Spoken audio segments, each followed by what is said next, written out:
Hello guys, welcome back to our channel NS Cook House. இன்னைக்கு நம்ம பார்க்க போற வீடியோ என்னன்னா சுவையான மட்டன் பிரியாணி எப்படி செய்யறதுன்னு சொல்லி நம்ம இந்த வீடியோல பார்க்கலாம் வாங்க.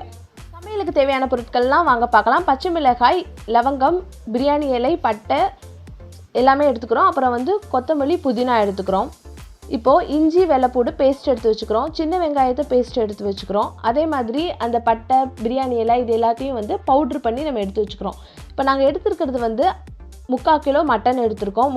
தனிக்கறின்னு சொல்லி நீங்கள் கேட்டிங்கன்னு சொன்னீங்கன்னா நல்லா உங்களுக்கு பிரியாணிக்குன்னு சொல்லி நல்லா போட்டு கொடுப்பாங்க. அந்த மாதிரி நான் 3/4 கிலோ மட்டன் எடுத்து வச்சுக்கிறேன். இப்போ குக்கரில் நெய்யும் எண்ணெயும் கலந்து ஊற்றிட்டு இப்போ பட்டை, பிரியாணி இலை நம்ம எடுத்து வச்சுருக்கோம்ல அது எல்லாத்தையும் கல்பாசி இலை இது எல்லாத்தையுமே நம்ம போட்டுக்கிறோம். இது நல்லா நெய்லையும் எண்ணெயிலையும் ஒரு செகண்ட் நல்லா பொரிஞ்சு வரணும். கரண்டியை வச்சு 2 கலக்கு கலக்கி விட்டுறோம். இப்போ அடுத்து நம்ம எடுத்து வச்சிருக்க பச்சை மிளகாயை அதில் ஆட் பண்ணுறோம். கரண்டி வச்சு நம்ம நல்லா கலக்கி விட்டுறோம். இப்போ நெக்ஸ்ட்டு நம்ம இஞ்சி தனியாக அரைச்சி வச்சுருக்கோம். அந்த இஞ்சி அடுத்து பூண்டு விழுது தனியாக அரைச்சி வச்சுருக்கோம். இது ரெண்டையும் தனித்தனியாக ஆட் பண்ணிக்கலாம். நீங்கள் சேர்த்தும் இஞ்சி பூண்டு பேஸ்ட்டை ஆட் பண்ணிக்கலாம். இது நாங்கள் தனித்தனியாக ஆட் பண்ணிக்கிறோம். இஞ்சி பூண்டோட ஸ்மெல்லு வராத அளவுக்கு எண்ணெயிலையும் நெய்லையும் அது நல்லா வதங்கணும். நெய்யில் அது நல்லா வதங்கி அந்த இஞ்சி பூண்டு ஸ்மெல் நல்லா உங்களுக்கே அந்த வாசம் தனியாக தெரியும். இப்போது நம்ம அரைச்சி வச்சுருக்க வெங்காயத்தை அதில் ஆட் பண்ணிக்கிறோம். ஆட் பண்ணிவிட்டு அதை நல்லா கலக்கி விட்டுடுறோம். இந்த இஞ்சி பூண்டு அப்புறம் வெங்காயம் இதோட ஸ்மெல் வரவே கூடாது. அந்த அளவுக்கு நல்லா வதக்கி விட்டுறணும். நல்லா வதக்கிட்டு இப்போ நம்ம ரெடி பண்ணி வச்சுருக்கோம்ல அந்த பொடி அதான் பிரியாணி பொடி. நமக்கு பட்டை, லவங்கம், பிரியாணி இலை இது எல்லாமே போட்டு நுணுக்கி நம்ம ஒரு பவுடர் ரெடி பண்ணி வச்சுருக்கோம்ல அதான் பிரியாணி பவுடர். அந்த பிரியாணி பவுடரை இப்போ நம்ம ஆட் பண்ணுறோம்.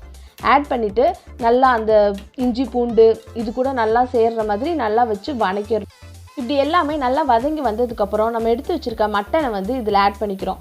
மட்டனை ஆட் பண்ணிவிட்டு அந்த மசால் மட்டனில் நல்லா கலக்கணும். அந்த அளவுக்கு நம்ம கரண்டியை வச்சு நல்லா கிண்டணும். மசால் மட்டனில் நல்லா ஏறிடணும். அந்த அளவுக்கு இந்த மாதிரி கரண்டி வச்சு ஃபுல்லாக நான் கிளறிடுறேன்.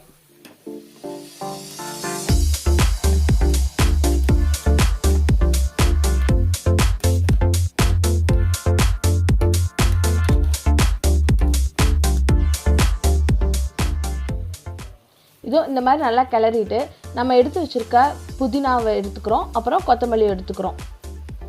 புதினாவும் கொத்தமல்லியும் ஆக்சுவலாக நம்ம பிரியாணிக்கு நிறையா போடணும். நம்ம எந்த அளவுக்கு அதிகமாக போடுறோமோ அந்த அளவுக்கு நமக்கு டேஸ்ட் கூடும். இப்போது இதையும் சேர்த்து நம்ம நல்லா கிளறி விட்டுடுறோம். நல்லா கிளறி விட்டுட்டு நம்ம உப்பு தேவையான அளவு மட்டன் இப்போ நம்ம மட்டனை மட்டும்தான் வேக வைக்க போகிறோம். அதனால் அதுக்கு தேவையான அளவு உப்பு மட்டும் போட்டுட்டு நல்லா கிளறி தண்ணி நல்லா ஆட் பண்ணிக்கோங்க. ஒரு செம்பு தண்ணி அந்த மட்டன் ஓரளவுக்கு முங்குற அளவுக்கு தண்ணி ஊற்றிட்டு நம்ம க்ளோஸ் பண்ணி வச்சுட்டு ஒரு 5லேருந்து 6 வரைக்கும் சவுண்டு விட்டுடுறோம். நம்ம 5லேருந்து 6 வரைக்கும் சவுண்டு விட்டால் தான் நம்ம அந்த கறி நல்லா வேகும். இப்போ நான் க்ளோஸ் பண்ணிட்டேன். இப்போ 5லேருந்து 6 வரைக்கும் நான் சவுண்டு விட்டுட்டேன். இப்போது கறி நல்லா வெந்துருச்சு.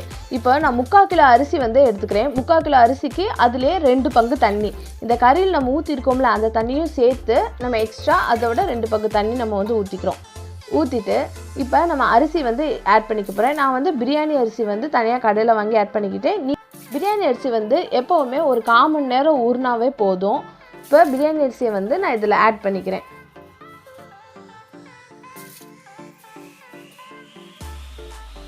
அரிசியை இதில் சேர்த்துட்டு இப்போ தயிர் 2 டேபிள் ஸ்பூன் தயிர் நான் சேர்த்துக்கிறேன்.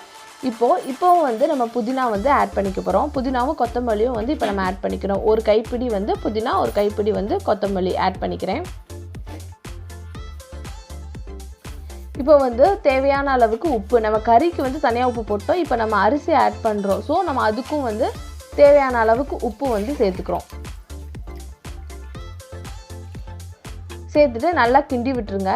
இப்போ லெமன் ஒரு லெமனை 2ஆக கட் பண்ணி அந்த ஒரு மூடி இருக்கும்ல அதை மட்டும் இப்போ நம்ம புழிஞ்சுக்கிறோம்.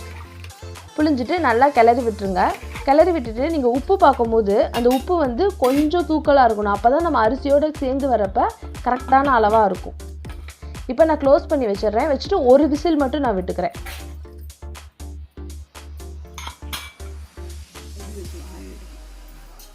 இதோ சுவையான மட்டன் பிரியாணி வந்து ரெடி.